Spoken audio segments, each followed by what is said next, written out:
This upcoming Shabbat, we're going to read the Torah portion of Vaykra, the beginning of the book of Leviticus. This is the book that's dealing with Maaseh Korbanot, all the rituals, laws and regulations involved with the sacrificial offering that took place at the ancient times during the era of the first and the second temple.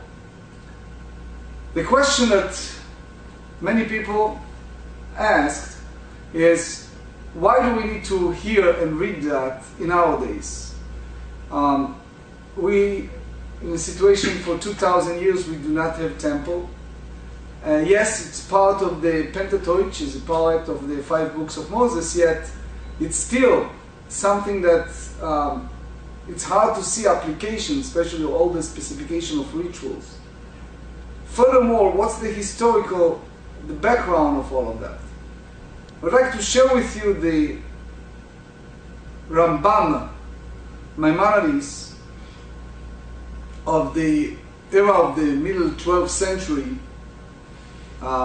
Maimonides from Spain, Morocco, and Egypt and Israel. He was a physician, philosopher, and rabbi.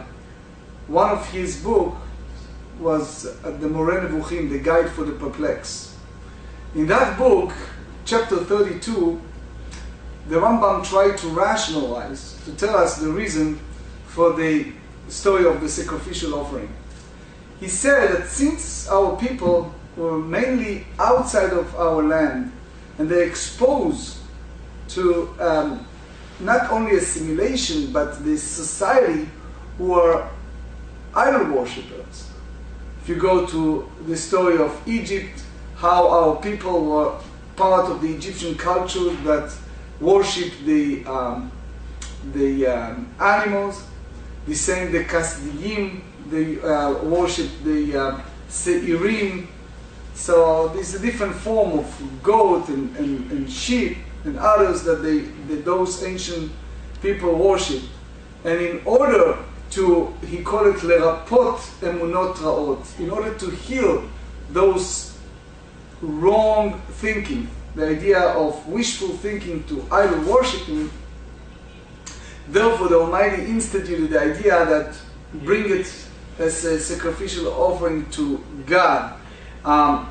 The Gemara in Tractate Sanhedrin, page 102, share with us a well-known story about 3 important kings in our history, in the Tanakh, that will never have a share in the world to come. They said the name is Achav, the king that lived in the time of Eliyahu, Yerovam, and Menashe. So the Gemara discussed each of them, and then they reached the third one, Menashe. They used the term Menashe Chavereinu. Our colleague, our friend Menashe, will discuss tomorrow. That was the statement made by the rabbi, name was Rav Ashi.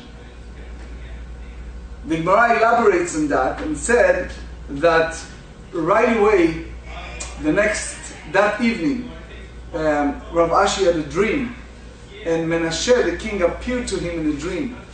And he asked him a question. He said, do you know which side we slice the bread? As you know, we do a motzi, so we slice the bread. So if you have the bread, which side you use?